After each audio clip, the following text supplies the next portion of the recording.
Jai Gurudev. We continue with this review of the rise and fall of truth. We understand from Shankara's teachings that the fertile field of transcendental consciousness, both knowledge and devotion find their fulfillment. So this transcendental consciousness is the basis and the source for this knowledge and devotion to be developed fully. So this fall of truth came when the direct way to the realization of transcendental consciousness has been lost. This understanding of the unity of life and the integrated life cannot be significant until one has thoroughly understood by direct experience that one's inner divine nature is separate from the world of action. If this consciousness in being is not gained, then one continues to live in ignorance and bondage. And the thought of unity, just the thought of unity, has no practical value. It has no practical use. This is because there is no direct experience. This direct experience of the separateness of the divine from the world. Despite this rise and fall of the truth, we must not lose sight of the great impact that Shankara produced on Indian life. It was the perfection of his presentation that caused Shankara's teaching to be accepted as the core of Vedic wisdom and placed it at the center of Indian culture. It became so inseparable from the Indian way of life, so much so when this teaching lost its universal character and came to be interpreted as for the recluse, the Indian culture also began to be considered in terms of the recluse way of life founded on renunciation and detachment. The detached view of life became accepted as the basis of Vedic wisdom. Life on the basis of detachment, this has been a complete distortion of Indian philosophy. It has not only destroyed the path of realization, but has led the seekers of truth continuously astray. Indeed, it has left them without the possibility of ever finding the goal. Not only was the path to enlightenment lost, but the entire art of living disappeared in the clouds of ignorance. This ignorance obscured every phase of life. Even religion became blind to itself.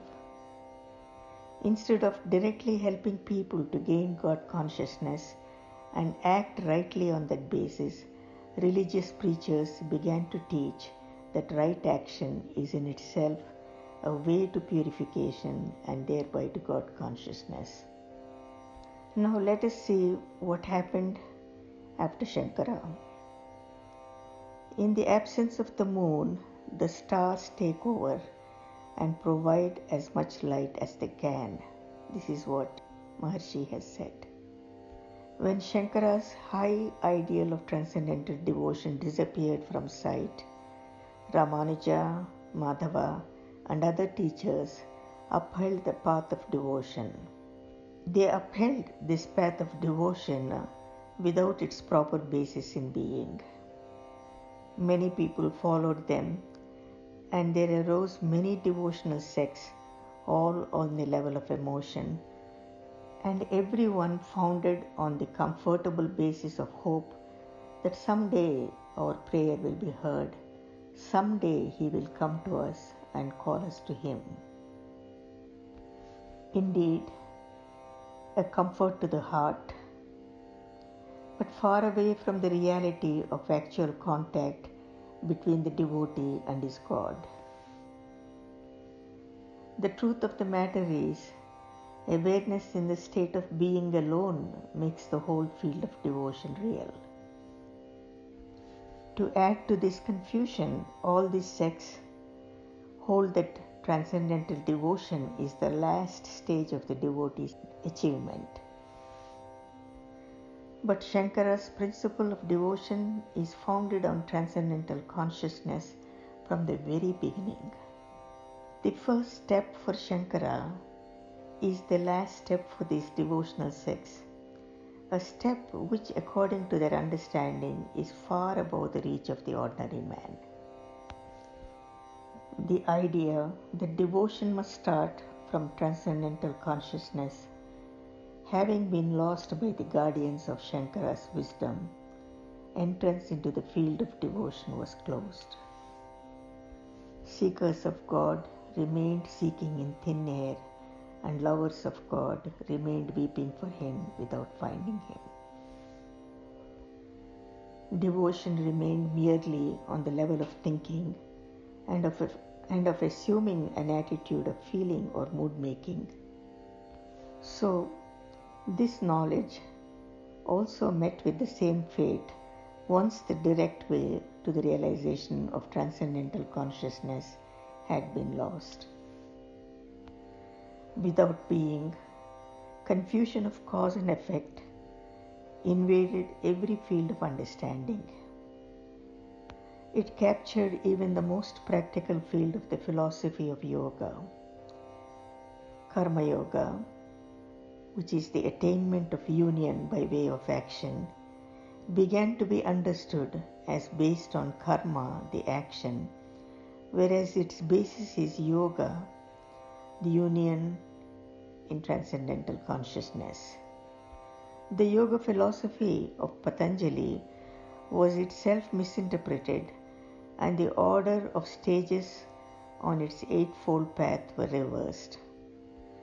The practice of yoga was understood to start with yama, niyama, whereas in reality it should begin with samadhi. Samadhi cannot be gained by the practice of yama, niyama, and so on.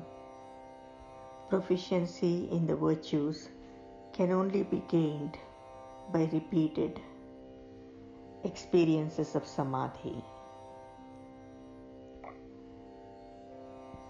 It was because the effect was mistaken for the cause that this great philosophy of life became distorted and the path to samadhi was blocked. Further, with the loss of insight into yoga, the other 5 classical systems of Indian philosophy lost their power. They just remained on the theoretical level of knowledge, for it is through yoga alone that knowledge steps into practical life. So we find that all fields of religion and philosophy have been misunderstood and wrongly interpreted for many centuries. This has blocked the path to the fullest development of heart and mind, which has been so precisely revived by Shankara. On the fertile field of the transcendental consciousness, both knowledge and devotion find their fulfillment. But when this principle was forgotten and the technique for developing transcendental consciousness was lost, many generations have died without seeing the light of God and without gaining fulfillment. That has been the situation for more than 1,000 years. Misunderstanding itself has taken the shape of a tradition. Unfortunately, it came to be known as Shankara's tradition. This great loss to human life can hardly be compensated. But this has been the course of history. Time cannot be recaptured. It is no use repenting the past. Interpretations of the Bhagavad Gita and other Indian scriptures are now so full of the idea of renunciation that they are regarded with distrust by all practical men in every part of the world. Many Western universities hesitate to teach Indian philosophy for this reason. The responsibility for this loss of truth to the whole world lies with the interpreters of Shankara's teaching, missing the core essence of his wisdom. All of these new interpretations have not been able to save the world from falling ever deeper into ignorance and suffering. This age, however, has been fortunate. It has witnessed the living example of a man inspired by Vedic wisdom in its wholeness, and thus able to revive the philosophy of the integrated life in all its truth and fullness. His divinity, Brahmananda Saraswati, the inspiration and the guiding light of this commentary on the Bhagavad Gita, adorned the seat of the Shankaracharya of the north, and glowing in divine radiance, embodied in himself the head and heart of Shankara. He expounded the truth in its all-embracing nature. His quiet words, coming from the unbounded love of his heart, pierced the hearts of all who heard him and brought enlightenment to their minds. His message was the message of fullness of heart and mind. He moved as the living embodiment of truth and was addressed as Vedanta incarnate by that great Indian philosopher, now President of India, Dr. Radhakrishnan. It was the concern of Gurudev, his divinity, Brahmananda Saraswati, to enlighten all men everywhere that resulted in the foundation of the worldwide spiritual regeneration movement in 1958. India is a country where truth matters most, and Indians are a people to whom God matters most. Indian soil has witnessed many times the revival of life's true philosophy. The people of India have never hesitated to return once more to the right path whenever it was convincingly pointed out to them that their way of life had taken a wrong course. This receptiveness to truth of the Indian people has always been a source of inspiration and a signal of hope to all movements aiming at the revival of true life and living. Maharshi concludes by saying that may the present commentary on the Bhagavad Gita produce the desired effect in response to the historical necessity of today. The purpose of this commentary is to restore the fundamental truths of the Bhagavad Gita and thus restore the significance of its teaching. If this teaching is followed, effectiveness in life will be achieved, men will be fulfilled on all levels, and the historical need of the age will be fulfilled also. Jai Gurudev. Now to this I will add one sentence.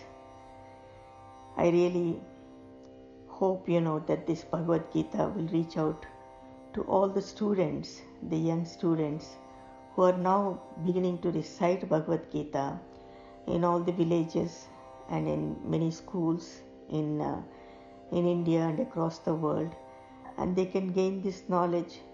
The teachers can gain this knowledge, the mothers can gain this knowledge, and soon all will experience this integrated life with the full development of the mind and the heart.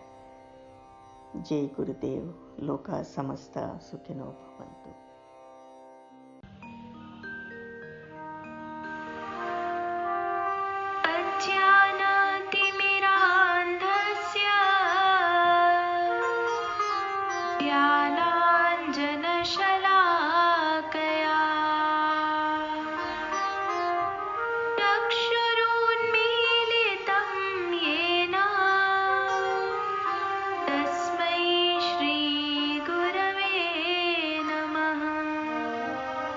Gita